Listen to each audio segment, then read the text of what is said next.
Good evening, everyone, and welcome to the New York Center for Children's 25th Anniversary Virtual Fall Benefit. For 25 years, the New York Center for Children has provided free, bilingual, trauma-focused, comprehensive evaluation and therapy services to victims of child abuse and their families for as long as their healing requires, without any restrictions. Thank you to all who are attending this benefit, and thank you very much to our donors who have supported us with their compassion and their generosity. We want to recognize and express our deep appreciation and gratitude to our dedicated staff. During this entire COVID-19 pandemic, the staff has worked tirelessly and seamlessly to provide our vital services remotely to the children and families served by our center. In addition, we sincerely appreciate the support and commitment of our board of directors, our champions, our advisors, our junior board and benefit committee, with a very special thank you to Isabel Marcel, the chairman of the benefit today. As a unified team, we've accomplished a great deal over 25 years by providing life-changing services to children and families from primarily low-income and underserved communities in the city. We have helped thousands of children to heal from abuse and to lead happy and productive lives. The center delivers groundbreaking training programs on the diagnosis and treatment and prevention of child abuse. Thousands of professionals, medical students, doctors, nurses, social workers, teachers, and first responders have now been trained to recognize the signs and symptoms of child abuse. NYCC also presents educational conferences and webinars that are available to both professionals and the general public. This is our second annual panel discussion. We encourage you to add your voices for change to the national conversation to raise awareness of child abuse and the impact of childhood trauma. You have the power to help stop child abuse, create change, and keep our children safe. We recognize that the effects of abuse do not end when the abuse stops, and that child victims need to receive trauma therapy to heal. This is the essential work of our center, and the need for our services is greater than ever before. We are determined to help more children heal, and we are determined to succeed. With your support and belief in our mission, we can make this happen. The hope for healing is a light that should never be extinguished.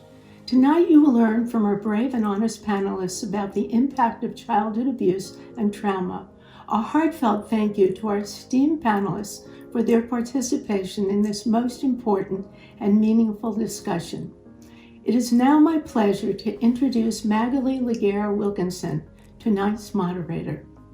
Magali is one of NYCC's dedicated supporters. Many of you probably remember her as the producer of our fall event last year. Magali was recently appointed as Vice President of News Programming and Executive Producer of Nick News at Nickelodeon. Prior to joining Nickelodeon, she worked for many years as a producer on CBS's News 60 Minutes and is an award-winning journalist.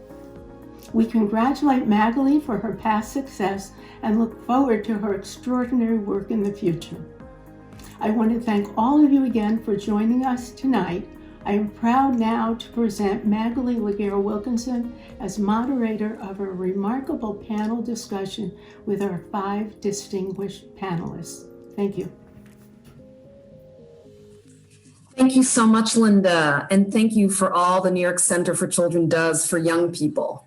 As you know, tonight's theme is about the impact of childhood trauma and how it can be devastating, but it's also about healing.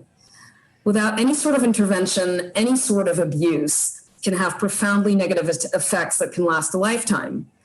The New York Center for Children doesn't just serve as an oasis, but it's the place of hope, offering therapies that can help children reach their greatest potential.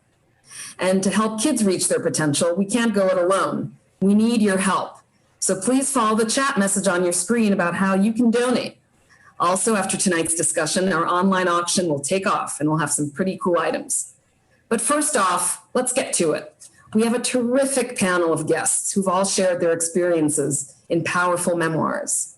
Darrell Hammond is an American comic icon who was one of the longest running cast members on Saturday Night Live. His acting CV would probably take up this entire hour, this entire event. So Darrell, if it's okay with you, we'll just have people Google you, okay? While Darrell has made us laugh for decades, his life wasn't always fun or funny. His memoir, God, If You're Not Up There, I'm Effed, details his life and career. A life plagued with the impact adverse childhood trauma can have on a person who suffered at the hands of a loved one. A biopic about Darrell's life called Cracked Up, The Darrell Hammond Story, was released in September of last year and this past May on Netflix. Award-winning filmmaker, poet, social activist, and survivor of abuse, Michelle Ezrick directed the film and also joins us tonight. Ezrick's unyielding commitment to raising awareness about the impact of childhood trauma in one's life has played a key role in adding one of the 9 provisions for trauma-informed care to the Support for Patients and Communities Act, which was signed into law on October 24th, 2018. Wow. Martin Moran is an actor and author. His memoir, The Tricky Part, tells the story of a sexual relationship he had between the ages of 12 and 15 with an older man who also happened to be his camp counselor. Some 30 years later, Martin set out to find his abuser. Catherine McCall's memoir, Never Tell, a true story of overcoming a terrifying childhood, is her personal story of healing from horrific sexual abuse at the hands of her father. Catherine carries all of the traits that are not stereotypical of having lived through the unimaginable. The child of a prominent physician who attended private school, living a life of privilege, it was all a facade. Never Tell describes in detail the power of Catherine's experiences as a patient in long-term therapy, and it's a testament to the possibilities of healing from the traumas of abuse. And then lastly, we have, and greatly, Regina Calcaterra, who's the author of Etched in Sand, chronicling her life and that of her 4 siblings, who all survived an abusive and painful childhood, only to find themselves faced with the challenges of the foster care system and intermittent homelessness. It's a true rags to riches story where Regina rises above her past while fighting to keep her brother and 3 sisters together through it all. We're dealing with a lot of fighters tonight who faced a lot of things and who've done great and who've come out on the other side in triumphant ways. So, Darrell, I'm going to start with you. What can you share with us about generational trauma? How can we break the cycle of trauma? I think by blabbing your head off. As soon as it's safe enough for you to do it, tell everyone who will listen. That's my advice. I mean, to me, the greatest crime wasn't the crime. The greater crime was being expected not to tell. The greater crime was the relationship between perpetrator and victim. When the perpetrator it's sort of unspoken that I'm going to hurt you so much more than I am now if you open your mouth to anyone. And then later in life, after having gone through a few dozen shrinks over 40 years, it really upset me to know that the perps knew all along what was wrong with me and could have just told me. Just could have come right out and said, here's what happened to you that you don't quite remember. But they sat on it and they were okay with it. And when I finally confronted them, they told me to never call them again, which is a clear sign of guilt, by the way. I know if someone I love, if Michelle comes to me and says, hey, you hurt me. You hurt me really bad. And I think you stole my money. I'm not going to say, don't ever call me again. I'm going to say, oh. I don't want life to go any further without us sitting down and talking about this. So in my case, when my mother died, I was scared of her that she was dead. this little old woman, I was scared of her. She had me kowtowed. And when she was gone and I had no fear of her anymore, I started writing. Started yelling. Who will listen to me? While we were all sitting there in the same church pew, and this was happening to me. Sort of a lifelong dream. I hope I didn't take too long to answer your question. No, I think, one of the, when we met earlier, you said that we all said, are you going to ask us the same question? But the same question that I will ask all of you at some point, but I'll start with you, Daryl, since we're on this theme, is have you found a way to forgive any of these people who stood by? Yeah, but then you have to come up with what a definition of forgiveness is. I don't want to talk too long, but I can maybe sum it up in around 60 seconds or so. First of all, the forgiveness is not for them. It's for you. It's an act to separate you. It's like when Martin Luther King with those beautiful girls were killed in Alabama in that church, and the things he wrote about that, My miracle doctor said to me, we learned a few things. We learned that perpetrators don't necessarily make themselves. Maybe monsters don't make themselves ever. That in order to be a monster, you first have to be a victim. And he pounded that into my head until one day I felt a little sympathy for my perp. And then I was released. It's like he said, this doctor, there's nothing more healing every once in a while than just a little sympathy for the devil. And then I can let her go. I don't love her. I don't approve of her. I condemn her.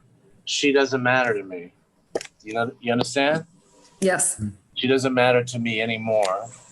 Sorry about that. We can hear you. Well, while Daryl sorts the video out, I'm going to ask you, Michelle, what drew you to make the film Cracked Up about Daryl's life, dealing with the impact of childhood trauma?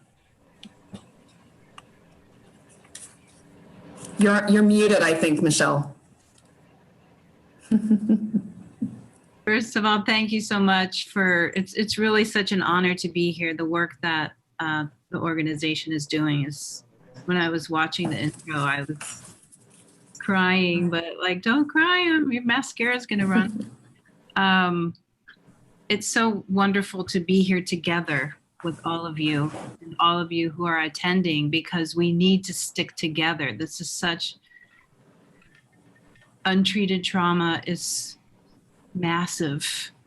And when I'm always thinking I can never do enough. But when I'm sitting here and I feel you all, that we're all in this together, that's how I can keep going. So I just wanted to say thank you, that I'm grateful we're all in this together. Daryl and I have been friends for a long time, and he was writing the book, God, If You're Not Up There, I'm effed. No, he had written the book. I'm sorry. He had written the book, and Christopher Ashley, great Broadway director, read the book and wanted to turn the book into a play. And so Daryl and Chris were working on this play. And one day I was over at Daryl's house. We were hanging out. We were friends. And he said, I have to finish the scene for the play, and I hate typing. So he was fetching about hating typing. And I said, well, but he was obviously had to turn the scene in. And I said, well, why don't I just type for you? And you can just tell the stories. So I thought that, was going to last for that day. And then he liked it. It went well, it was helpful. And he's like, can you come back tomorrow? And so sort of started this process of me helping him out for a little while and doing the typing and hearing the stories. And one day he said to me, it really got in your head, right? Yeah.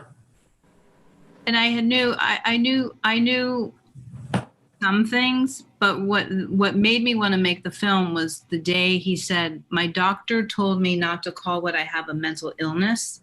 I want you to call it a mental injury. And that blew my mind, because as a trauma survivor myself, and I didn't even call it trauma at that point. I am a recovering addict of 35 years. So I looked at myself as, an addict who had a lot of rough things happen and did a lot of rough things. And I called them and I knew I was like emotional and too sensitive. But when he said a mental injury, I started to research that. But immediately, without even doing any research of what it actually meant, it's like I knew how important that line was before I even really knew what it meant. And I because something really visceral happened to me, I had this wave of compassion come over myself. And that wave of compassion just soared out. It was a really trippy experience where it soared out to the rest of the world. And learning that trauma has a biological impact, that my brain was rewired when I was neglected, when I was sexually abused by my father's best friend, by so many things that had happened to me. And I wasn't allowed, and I wasn't seen. When I asked Bessel van der Kolk, what is the definition of trauma? He's a great trauma expert who wrote The Body Keeps the Score. I said, what is the definition of trauma? He's in the film. He said, and I thought he was going to say all these different ways that we were abused. He said, when your reality is not seen or known, that is the trauma. When your reality is not seen or known, that creates the trauma. So I realized I was having literally physical stress responses my whole life, that I wasn't a bad person. Everything came in. It was like a proper diagnosis. Before just hearing that line, it went, oh my God, that's why I feel this way. That's why I think this way. That's why it's like, I'm not raging at you. My limbic system just went off because it's wired to go off, because I'm wired for fight, flight, and freeze. My brain and body's wired that way. I'm seeing if I can interject here, because I was seeing a lot of head nodding when you said mental injury. It's like it unclicked something in you, Catherine, Regina, Martin. Martin, can you react to that at all? Mental injury? Well, it's a new phrase for me, I must say. I mean, I recognize it. It immediately went in, and I appreciate it. And what Michelle was saying about being rewired, that mental injury, when you're young, in my case, she mentioned that amazing book too, when the Body Keeps the Score. I was 12 when I encountered my perpetrator, and the mental injury, just to say, the brain isn't finished. It's, we are just simply there. There is not the possibility of consent. There's not the possibility of one's reality being seen or known, because you're hiding. And what I found in my case was I was 12 years old, and I was right on the cusp of, I didn't know what sex was. I had never had, I hope this is fair to say in this panel, I just had never had an orgasm. I didn't know what that was. But literally it all happened in one night in a tucked away attic. And there was the kind of mental injury or rewiring of feeling in a very Catholic context. In my case, I was an altar boy. This was a Catholic context, a Catholic camp, and where not only was there a mental injury going on, like essentially because there is just no way to process, and the complexity of also the natural body saying, oh my God, this feels incredible and amazing. And I was waiting for this. I was waiting for a wet dream. I was waiting for it to become a man. And in a split second, it was not just that being altered, taken, injured. It was also in the context of, I've just made a pact with the devil. Because the cultural context for me was this sense that I chose, because of course it was my fault. And it wasn't my fault, but in my child mind, I allowed it. And so that mental injury has many, many, many layers, and it takes many, many years to unpeel to a place of self-love and acceptance and forgiveness. I once heard someone say they thought the truest definition of forgiveness was a complete letting go of any hope or thought of having had a different past. That there's a part of you that just, you know what, I am who I am, if you survive, if you're able to survive. So that's my brief response, if I can, to say that the sort of multiplicity, the complexity of mental injury, one spends many years trying to sort it out. And I think it's probably why many of us are artists and storytellers. It's because you reach deep inside to retell your own narrative, to try to get some handle on it and understand what happened when you finally have enough of a brain and have healed enough to be able to to have some presence of mind and a huge amount of help from people like the New York Center for Children and other, and therapists. I mean, Daryl mentioned, dozens of shrinks. I thank God they're like the shamans, these shrinks. I mean, they say my therapist saved my life ultimately. And none of this came to light for me, by the way, until my late 30s. Before then, it was utterly locked down. And that was part of the mental injury as well. So I'll leave it at that for the moment. Thanks. Well, Regina sorry, go ahead, Michelle, go ahead. I wanted to sneak in Bessel's answer when I asked him, do we need to forgive our perpetrators? And he said, no, we need to forgive ourselves for all the ways we tried to survive. I love that personally. Wow. Regina, you're hearing this, and you're a lawyer by trade, right? I am. So this is a different path, away from the arts in a way, but you've written a book. You saw and witnessed, and you could check off all the boxes of what you endured. How do you respond to this mental injury? How do you respond to it being classified that way? What Martin was saying, what Michelle was saying. I've never heard that term before, but as soon as Michelle shared what Daryl had said to her, it clicked for me.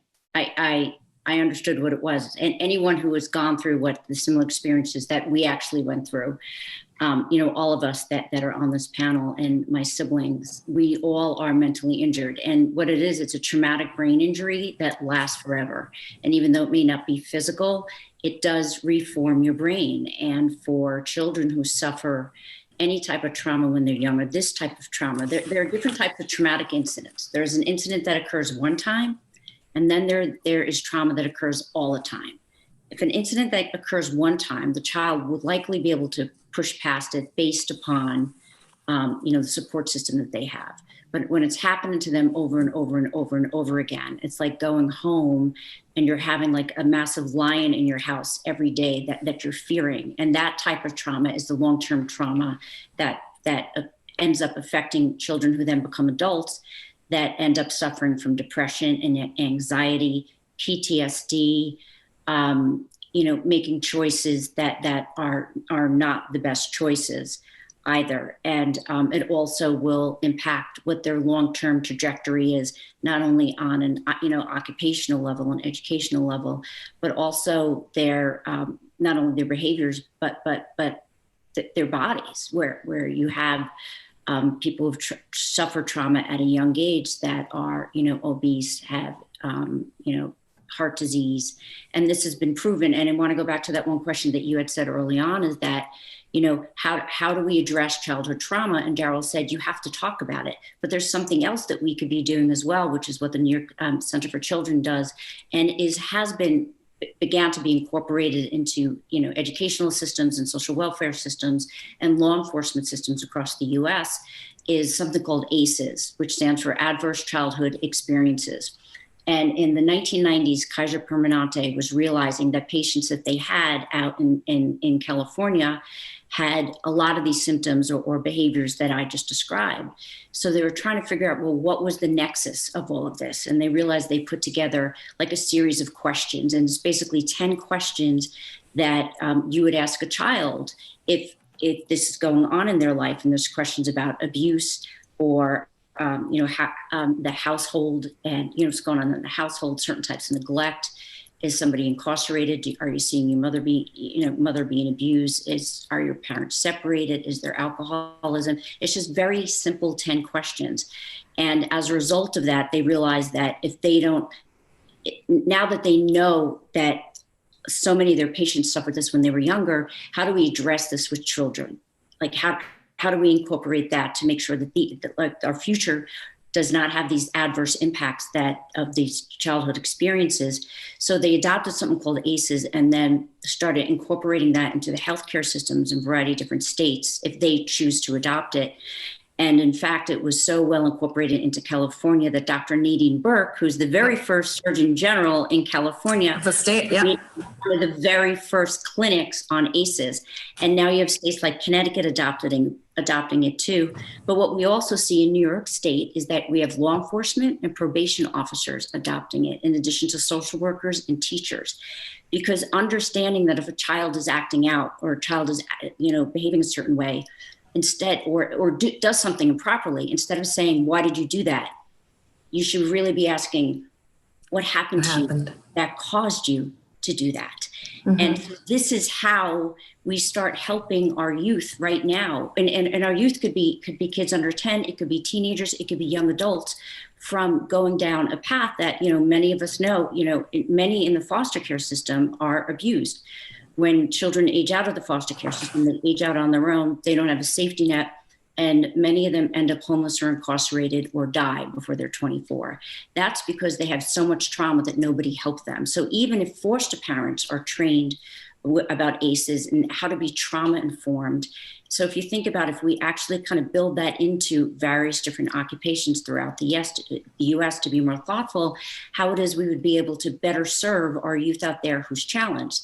And as an attorney, I like to pride myself as a trauma-informed attorney because I'm now representing men who were sexually assaulted when they were younger, and now they have the ability to sue their perpetrators. And being a trauma-informed attorney, even, you think about, you don't even think about attorneys even having feelings, right? Let alone being trauma-informed. You said it. but it helps who it is that you're actually representing and gives them strength, and you teach them the ability how to use their voice. Because going back to what Daryl said, once you start talking about it, you take the shame off of you and you put the blame where it is. And if you start doing that and you also have a network of trauma-informed professionals, that is what's going to help the trajectory of all those, who unfortunately are now following in our footsteps before they have too much of long-term, mental injury. I want to ask you, Catherine, this is a big panel, so sorry to get to you so late, but there's so much to unravel here. Can you talk to the impact of childhood abuse on adult relationships, on intimacy? I know that you touch on that in your book, and some of that is what triggered your memories of what you endured. Can you talk to that a little, please? Yes. So, let's see, where can I have all these different things going on in my mind? I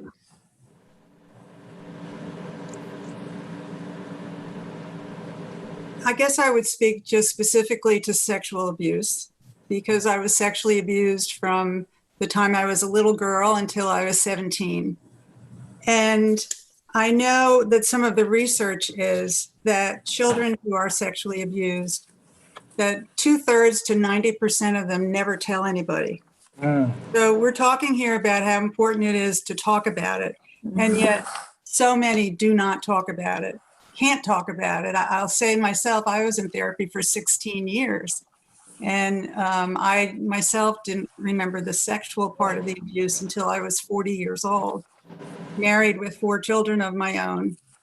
And so I well know what happens. I mean, one thing that happens is when a child stuffs this experience inside and doesn't talk about it, it's like a ticking time bomb inside, and it's going to stay there. And when they grow up and have sexual relationships, particularly for me, we were married, and I was very aware that there are hardly any intimate stories of monogamous marriage, and certainly not about marriage when people are recovering from sexual abuse. And the labor of recovery is so difficult, and also so expensive. It's one thing I love about this center, that it's free, because it takes quite an investment to try to heal from these experiences. So yeah, I guess I don't know if I answered your question enough. How do you become a trusting adult, having lived through something like this? Does it take coming to terms with the experience? Sometimes you can establish a nice intimate relationship with someone and suddenly break it off, and the person doesn't know why, and it's even hard for you to explain why it is. How do you establish a relationship as an adult, having been through something like this? Yeah, well, there are so many different factors that affect it. Mm-hmm. Part of it would be how old you are when it happens. What was your personality like to start out with? What are the dynamics in your family? What are the dynamics going on in the community? For myself, my mother was an alcoholic and my father was an alcoholic. My father was an untreated manic depressive at that time. And but I think until I was about 10, my mother was sober. Things were pretty stable in my household. So I had the experience of having a trusting relationship for those years. Of course, that was destroyed by the trauma that occurred in the family with her alcoholism and his sexual abuse. But the way that that's overcome is by having other healing relationships. It's really something that, well, on the one hand, I found that people who've been abused are often very sensitive and sometimes very, careful in relationships with people. Like, they know how hard they can get hurt. But learning how to create a trusting relationship really takes having one first. And part of how that happens in a healing perspective is through therapy. As much as y'all were talking about the damage to the brain when you're abused, it's also, there's research about the resilience of the brain and how it really rewires, creates new synapses in the process of psychotherapy. So for me, for example, being in therapy with the same person for 16 years, of course, I didn't know this at the time. I found out about this research later, but it's really sort of a reparenting experience internally, that someone becomes attuned to you and is reliable, shows up for the appointments, can really hear you and hear you with compassion and believe you. All of those things help to build trust, and the patient or the child, whatever, internalizes that ability to be attuned to others and become trusting themselves. Was part of your healing, was writing the book part of your healing process? It definitely was part of the healing for me. An important part of recovering from trauma is being able to assign language to experience. And that is very difficult to do, of course, because, well, if you take a child who's being abused, they might not even have the words for what's going on with them. They're just, frightened and confused. But as you get older, even as an adult, it's still hard to come up with the words that describe what you've experienced. I brought there's a writer named Kennedy Frazier, who I want to quote in a minute, because part of what I did in my therapy was read every memoir I could get my hands on that was written by people who were abused. And that felt like manna in the desert to me. Reading how they described their experiences helped me to learn how to label mine. So this writer, Kennedy Frazier, says, this is what happened with me. I needed all this murmured chorus of all these authors, this continuum of true life stories to pull me through. They were like mothers and sisters to me, these literary women, more than my own family. They seemed to stretch out a hand. I was looking for directions, gathering clues, which is so important because while you're going through remembering these things, society isn't helping you do that. Most of the people around you are pretty invested in you never talking about it. So that's one way that I learned the value of story. And so then it was, I think, natural for me to feel that I needed to write a memoir. I knew that I had a life of privilege. It was a life of horrible abuse, but it was a life in privilege in so many ways. I had a fine education. I had a lot of clinical experience. I had a terrific husband and some good friends who all supported me in this process. So I wanted to leave something, create something that would help wake people up. Hey, you know, awful things are happening to kids. They're really happening, and they're happening in all kinds of homes. You know, look at this woman. Her father was the ophthalmologist for the Brooklyn Dodgers, for heaven's sakes. And meanwhile, he was doing these awful things to his daughter and his other children. So that I had a really strong sense of feeling gratitude for the benefits that I'd had, and at the same time, feeling a sense of mission, of strong mission, to raise awareness, to label experience, to be a voice for the voiceless, to help prevent child abuse, and to help those who have been abused to recover, to show how damage happens and how people can recover from that kind of damage. You know, can I ask you, Daryl, have you ever gone back to the people who were around that period of your life? Did they know what was going on? Did you ever confront them? And I guess it's a question to all of you. How, you know, sometimes they say that silence is a form of complicity. You know, there's a saying, there are different versions of that. Elie Wiesel said it, Martin Luther King said it. Not saying anything when you know that something is going on makes you just as complicit. Can each of you answer how you've confronted those people who knew very well what was happening? I'll start with you, Martin, for example. Well, Magali, it's interesting you asked that because to actually be honest about that, I look back as a 12-year-old kid. Again, I say in that sort of middle America, I lived in Colorado, this conservative Republican Catholic family. And literally, I'm being honest, there wasn't a way of going back and looking and saying, you knew, because honestly, it did not enter my parents' mind.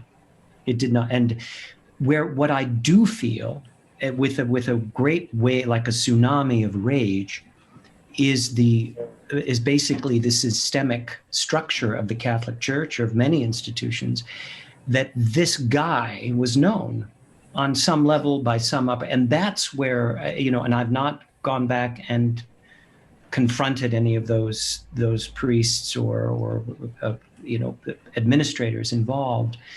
But so it's not really, that's not been a huge part of my reality in that sense. But what I did have to confront were the terrible, terrible feelings of being betrayed and abandoned by an entire society, really, by the lack of authenticity and engagement. You know, like New York Center for Children, I'm sure, or you guys, when you're talking about getting help, it's, you know, when you talk about kids being, you know, asking them, is something up? That kind of engagement. I went from being an A+ student to being suicidal. But what was the answer was, you know, do you need to change the school? Do you know? But there was no way I could utter it. And there was so you look back and you say there was a kind of just profound blind complicity. There wasn't like a person I could point to and say, I mean, my perpetrator knew, of course, but he was completely invested in not anyone knowing. But for me, that, you know, the healing in this is to me, the act of writing the book and the act of uncovering the story was, to me, it was like a devotion to complexity. Everything was full of paradox.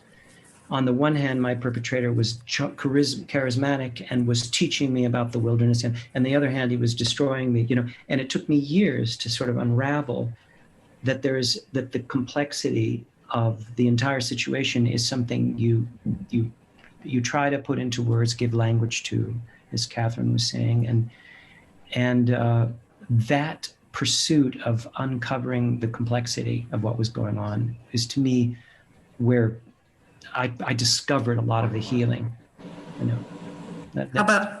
How about for you, Daryl? Did you ever? Is that part of your healing to go back?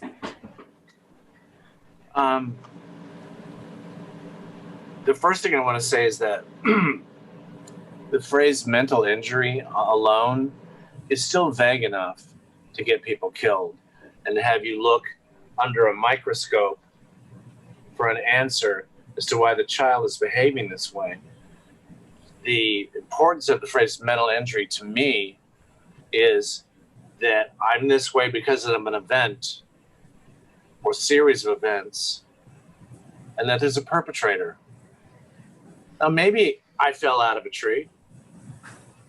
Maybe it was just an event like that. But I'm saying mental illness or as a result of mental injury is not an airborne virus. It's really specific and has a story. And in that story, I'm the only one with no power. This happened to me. That's all I want that people to know. It happened to me, and it didn't happen by a newspaper blowing up against the side of my leg or tousled hair. You know what I mean? It happened because monsters hide in the light, okay? They work in the dark, they hide in the light. Someone that really knows how to quote scripture in the deep South in the 50s and 60s could go to church and be considered an angel while electrocuting her child. Oh, God. Do you get it? Yeah. The monsters don't hide under a bridge. The monsters hide at the Little League field. They hide in the church pew. They cut their grass. They mow their lawn. People look at them and go, I don't see anything wrong there. Seems like a good egg to me. They hide in the light, And I wish the people were still alive so I'd gone to them. But, I wrote a book and a play, and I did Michelle's movie. They know. And they can call me anytime they want. If they want to be confronted, I'll confront them anytime. Am I making sense, Michelle? Yeah, so there's a very powerful scene in the movie with Daryl and his best friend, Larry, who says to him, "How come I didn't see it?" And Larry was over at Daryl's house. They were Little League friends. He was over at his house every day. They, was that kind of best friend. You're at my house, I'm at your house. And he loved Daryl's parents, and he loved Daryl's mom. And, I gave him a couple gloves and drove out to a baseball field and as adults and, praying they might have a conversation, because Larry had actually told me when I did the pre-interview on the telephone, he said, "I've never talked to Daryl about this, but they're still really great friends." And I said, "Why?" He said, "Well, and he gave me these reasons, timing, and I live in Florida." And I was like, "Well, maybe you'll have the conversation on camera," knowing that was like 1,000,000 to 1. And they had the conversation for the very first time on camera. It's in the movie. And Larry says, when I read it in the paper and how come I never saw it? And Daryl's like, "Because they don't do it in front of other people." And I won't give it all away, but it is a really powerful scene. And he says on camera, before I show the scene, he said, "I didn't want to believe it. It's because they don't want to believe it." When my dad's friend molested me. And I went directly to my parents. Maybe I was 10. And I said, Uncle, because we called him Uncle, Uncle so-and-so did this to me. And my father looked at me and he said, he laughed. He said, no, he didn't. And he left the room. My mom's there, silent. And in that moment, I said, I don't matter. What I think happened must not have happened because my parents just told me it didn't happen. So my reality, I can't trust my own reality, what I think I see. But years later, after I was in recovery for a long time, I confronted my mother thinking she's not going to remember. And I was terrified. And she remembered. She remembered that moment, staying silent. And she apologized. And she said, I'm so sorry. And, we had a long hug. And that's really all I needed. I just needed I needed her to say, I heard you, and I stayed silent. Very, people are scared because you also have to confront your own. If I deal with what happened to you, I have to deal with what's happening to me in my house too. And it's just a very complex issue. And the more that Daryl and we started a show because the film was so helping so many people, and the talks we do, we get told, like, I decided not to commit suicide because I heard you on the radio. I mean, it's so powerful just to talk about it and to talk about mental injury. People feel so affirmed, like, oh, that's what it is. So we started a trauma series, a virtual trauma series called The Evolving Conversation, where yesterday we talked, Catherine, we had Dr. Jacob Hamann who talked about attunement.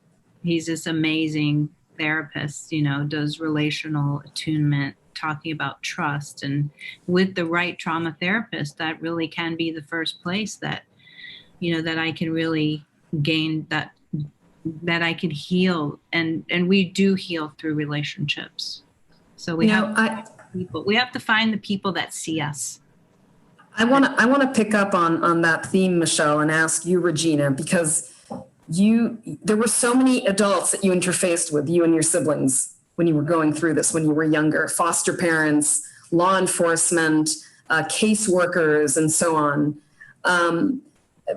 First of all, talk, if you can, in detail or in general terms about, your memories of dealing with these adults.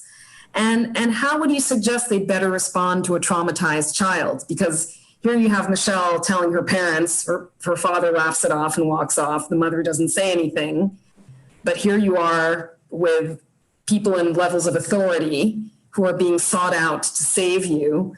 Did they do a good job at the time? And did things change through the years? I know you mentioned ACEs, but that's not everywhere yet either. One of the things points that Daryl and Michelle made is that especially Michelle, is that she spoke out, and she was ignored. We were completely different because we were 5 kids who had one mother and 5 different fathers. Our fathers didn't stick around after we were born. My mother was mentally ill, later diagnosed with bipolar, and she self-medicated with drugs and alcohol. So she abused us. We were sexually abused by her partners. She abandoned and she neglected us. But but we'd still be able to defend each other, and we were raising one another. But when we were separated and put into foster homes, when the authorities would find out what was going on, worse things happened to us at the hands of strangers because we didn't have federal background checks at that point. Then it happened when my mother was around, or she was neglecting and just abandoned us and just leaving us on their own. So we made a pact at an early age not to tell anyone.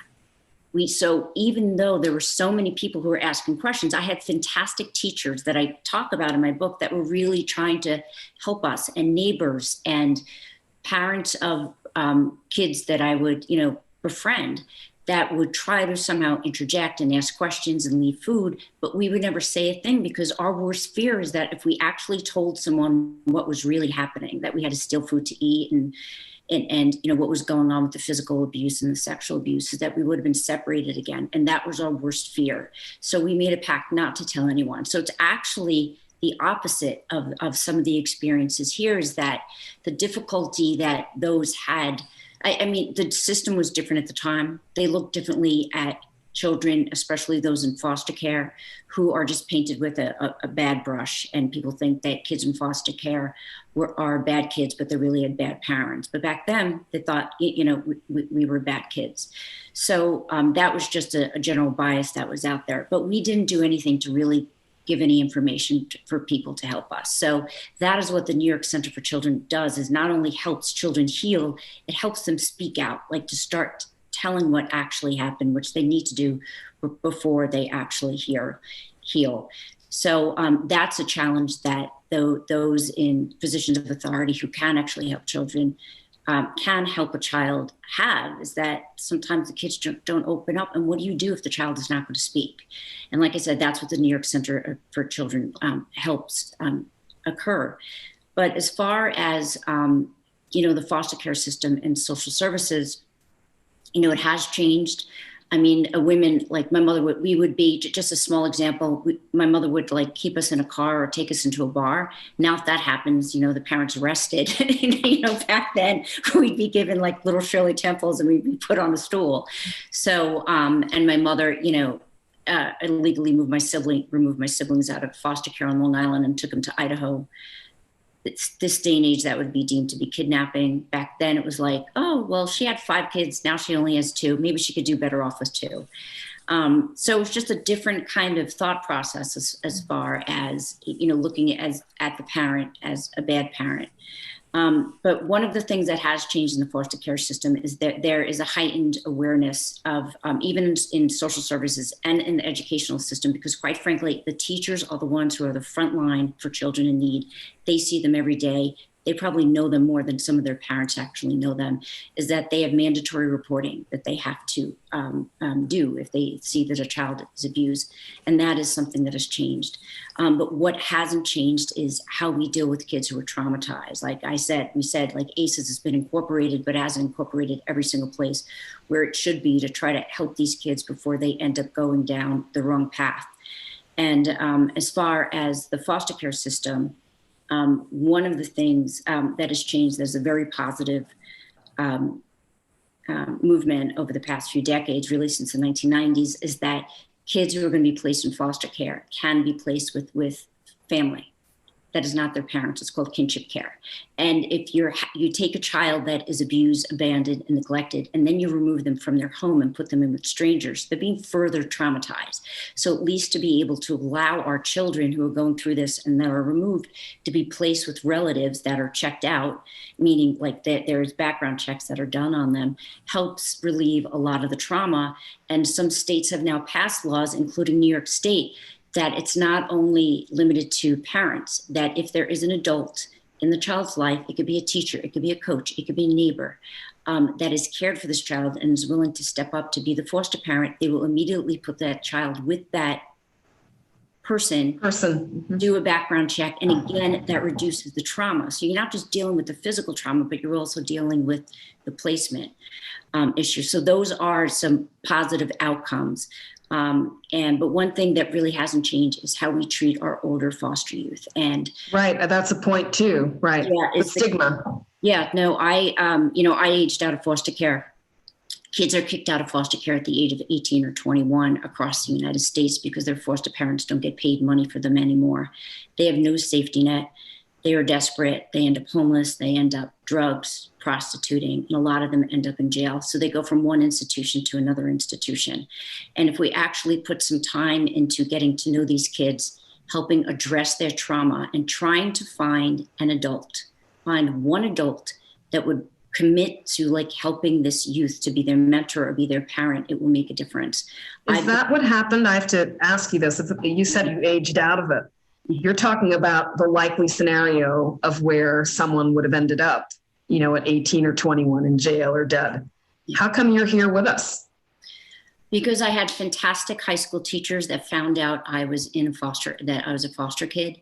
And they were constantly telling me that I was smart and talented and the only way out of poverty was an education. And even though my caseworker and my foster parents were telling me otherwise, because they said I should just go get a job, not think about college, my high school teachers put me on the path to college. But it didn't start there, because when I was younger, other teachers along the way as well, even though I was a very transient child, I moved from place to place to place. Sometimes I would be in 3 schools in 1 year. There were enough adults that I crossed their paths that when I did, they would tell me I was smart, I was talented, I need to stay in school. The only way I'm going to be able to change my destiny is to get an education, and kept telling me that over and over and over again, that I started believing it. And that's one of the reasons why I shared my story, is to remind people of the power they have for that moment in time when a child in need is before you, the impact you can make on their lives if you do whatever you can to build up their confidence and their self-esteem. And you have no control over their destiny. You don't know what's going to happen to them next week, but all you could possibly do that's within your control is do what you can to help them heal. And hopefully the next place that they go, they find another adult like you. And that is like literally how I was able to get through life, because I was able to find people that were, while my mother was beating me down and others were doing that, others were kind of building me up. And there was more of them that built me up than tried to defeat me, that I started to believe in them.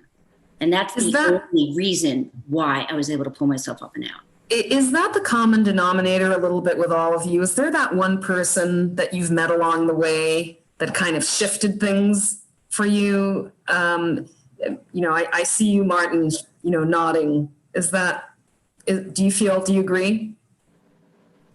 You're on mute. I was sneezing, so I didn't want to. But yeah, Regina said that. I think a lot about it. A crux in my life when I was about 16, and the trauma was tucked away. And it's incredible hearing Catherine and so many other people speak about how late in life you come to face it. But my self-loathing and my shame was so profound. But I met a teacher who ended up being my singing teacher, actually. So she literally helped me discover that I had a voice. And that was the thing that pulled me out of the darkness, actually.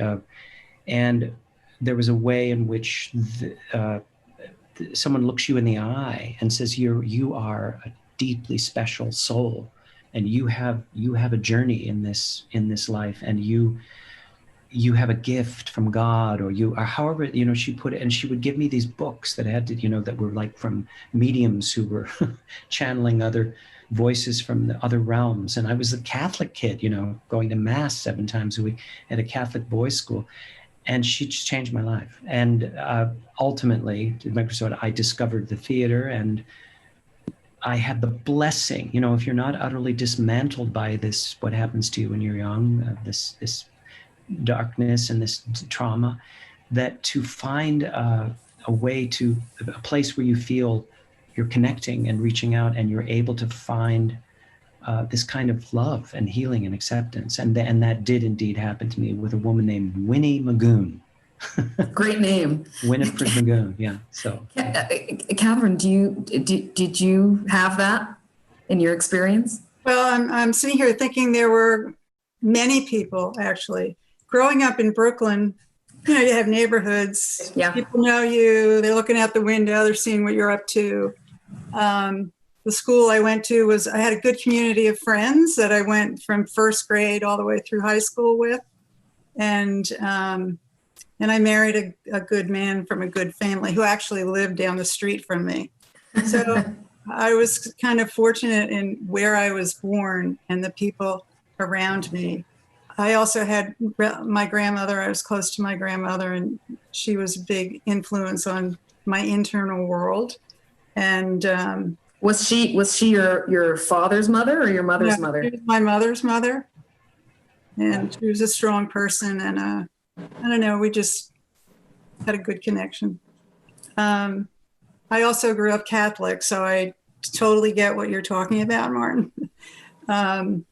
But fortunately, I was not abused by any priest, or the church was actually a place of refuge for me.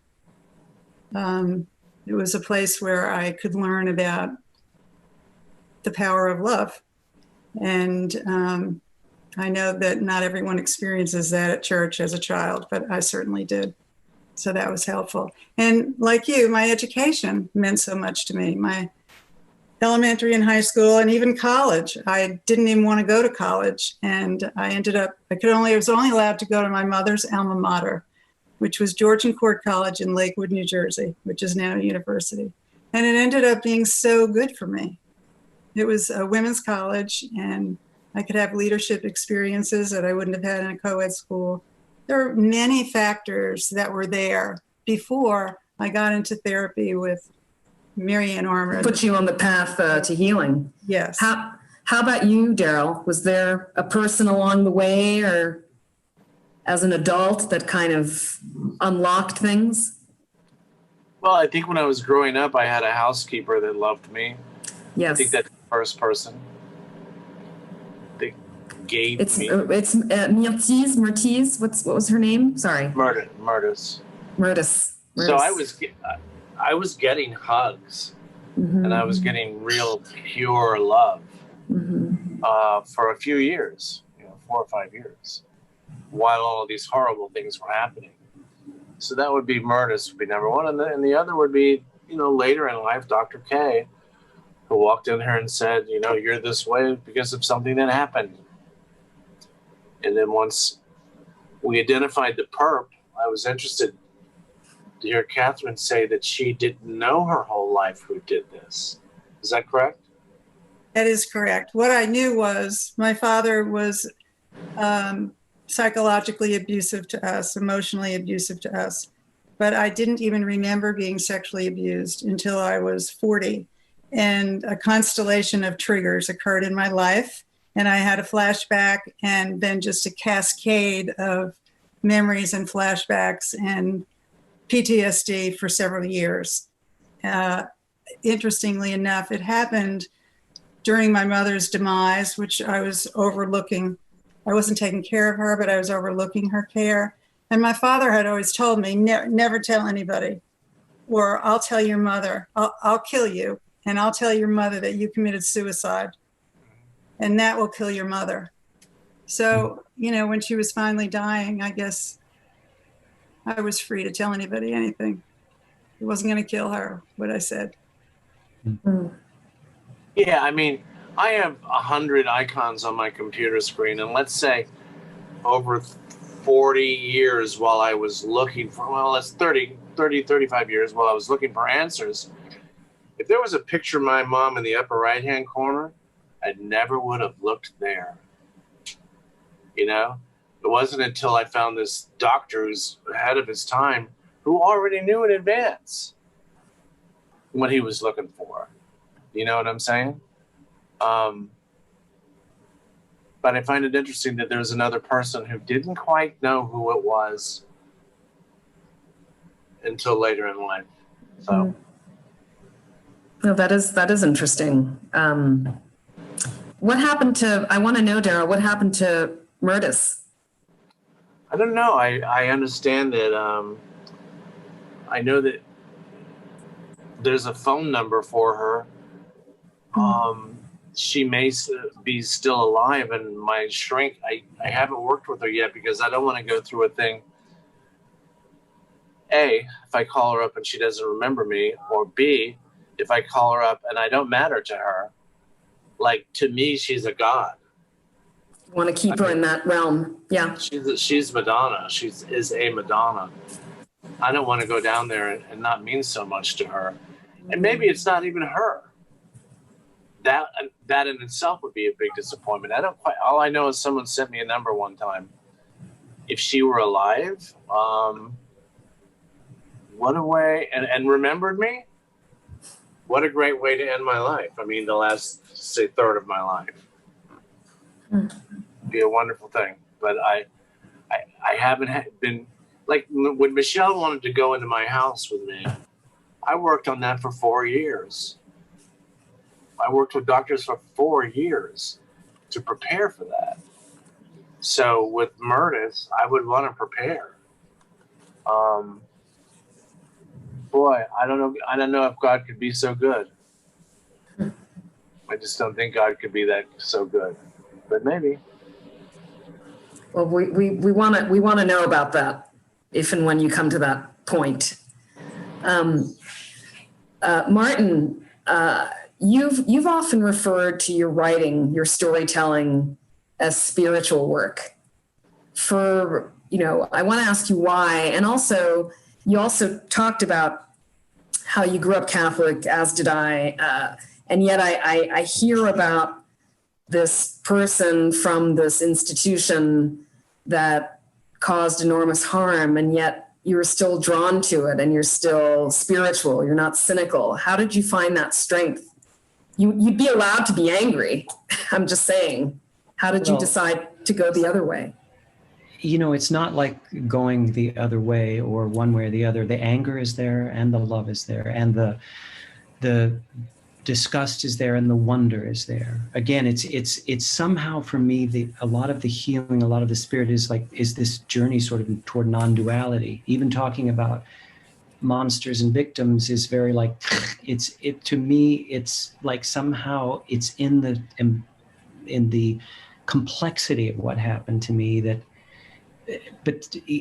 when I sought out this guy, I was 42 years old and he was somewhere in his 60s, and I tracked him down and I sat with him, and it was bizarre. I found him in a hospital on the West Coast, and I sat down and basically my therapist said, "What do you want out of this?" And all I could really feel was that I wanted to just look at him and say, "This happened, right? This happened." And of course, there wasn't any real sense of remorse coming off of him or from him, but there was a really just frank discussion about, this was really screwed up. And for 3 years, I had some kind of intent, while my parents were absent through alcohol and through, dysfunction.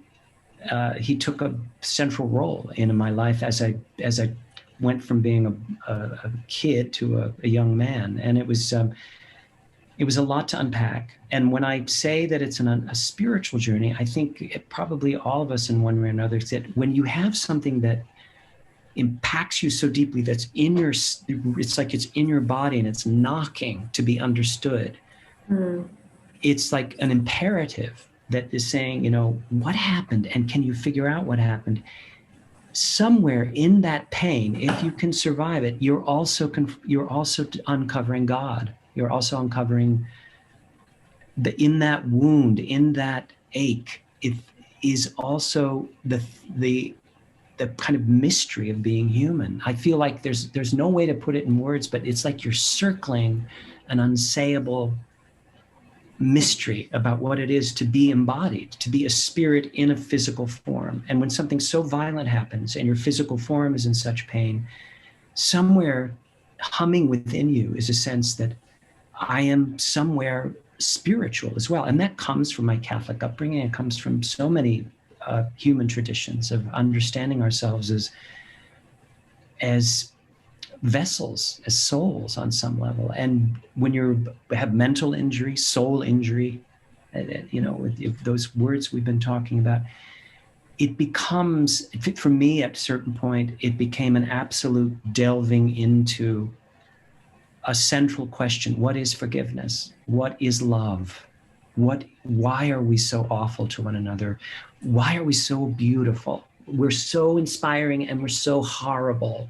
We're finding it right now in our whole political landscape, it's just this human mystery. And it's like, I got violated and my life is amazing all at once. Thank God I'm alive.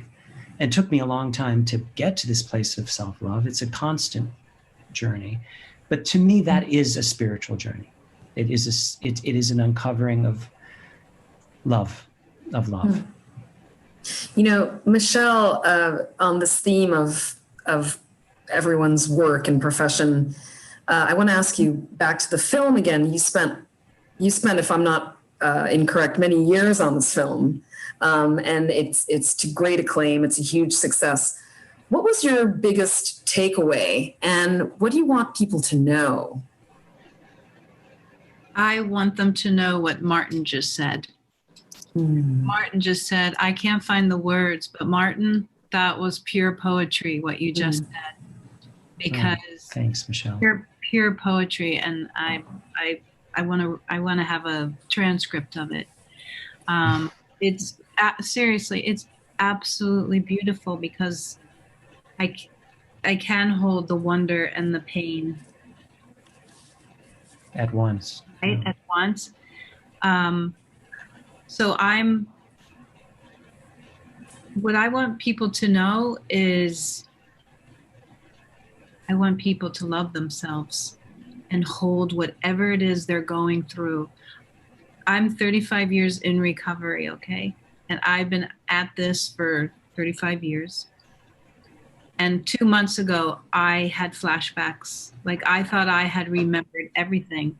And I started having severe flashbacks, couldn't see the whole movie, called Daryl. I was having like seizures. My body was, something was Convulsing. like an exorcist, like something was trying to come out of me.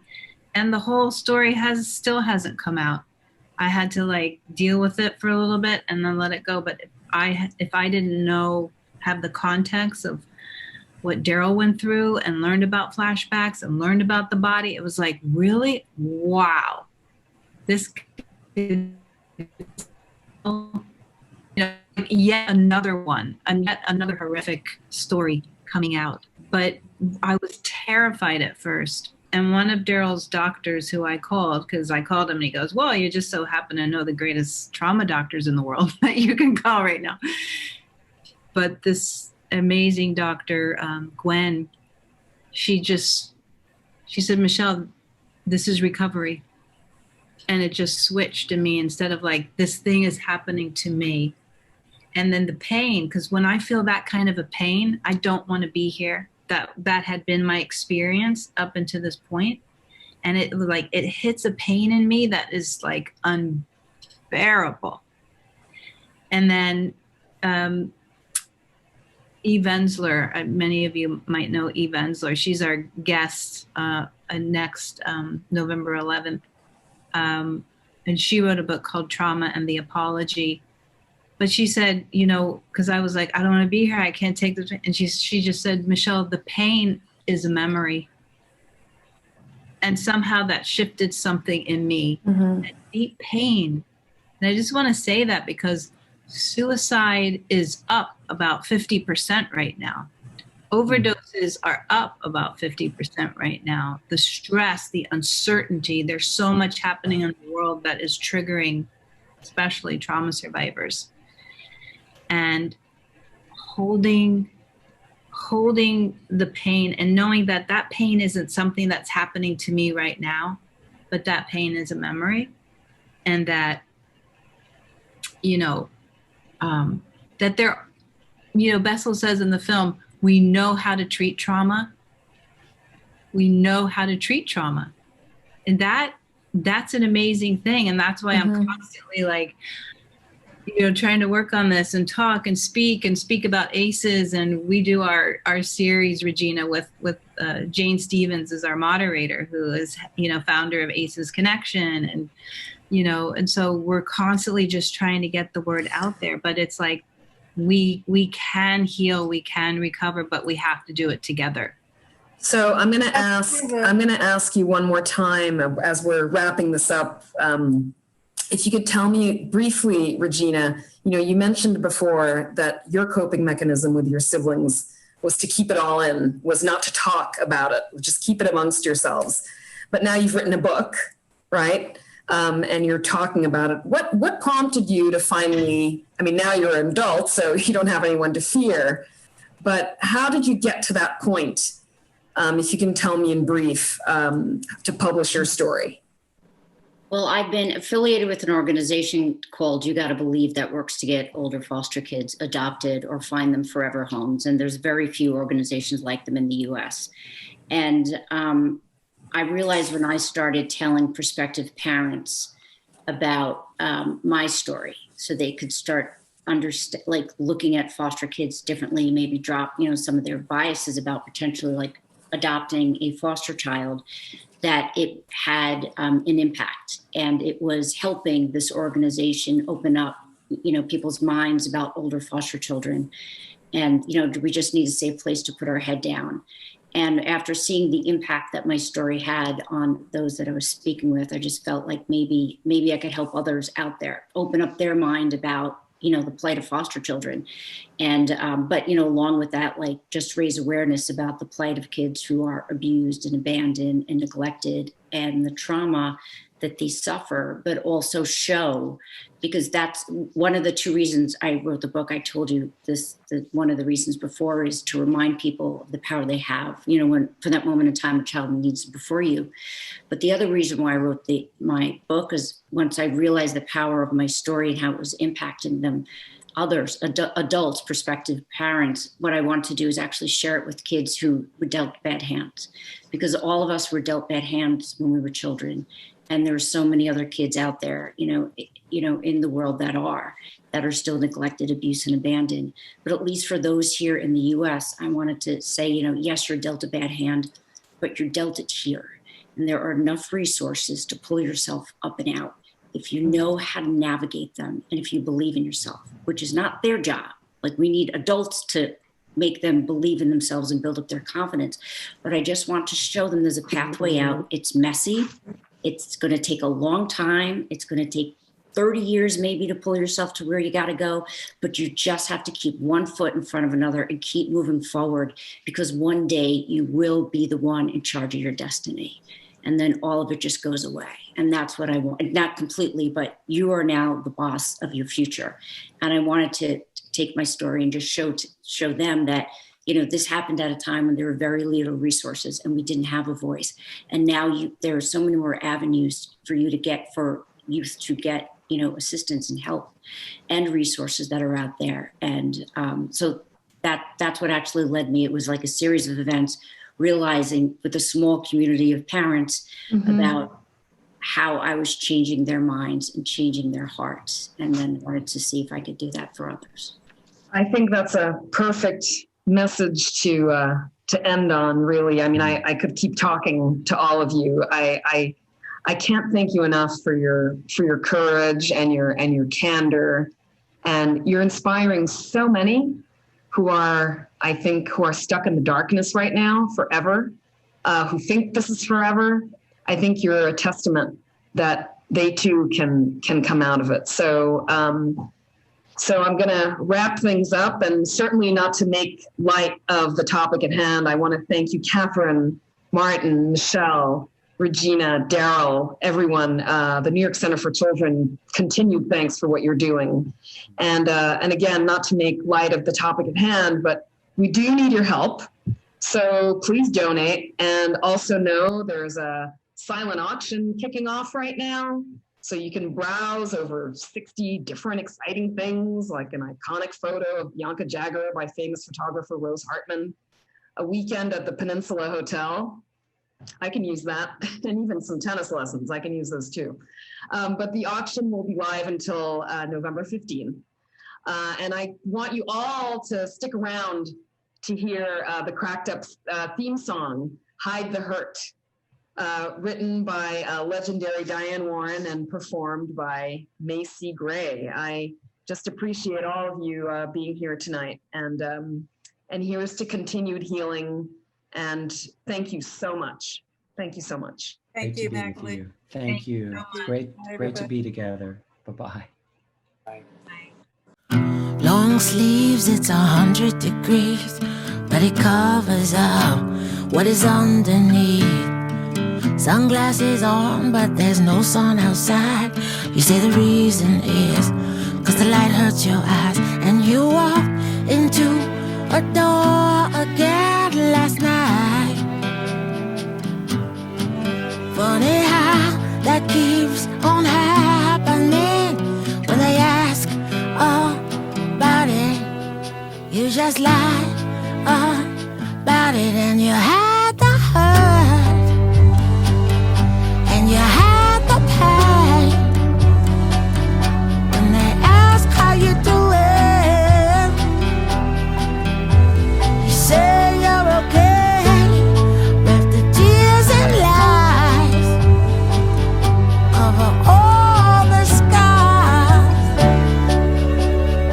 and they won't see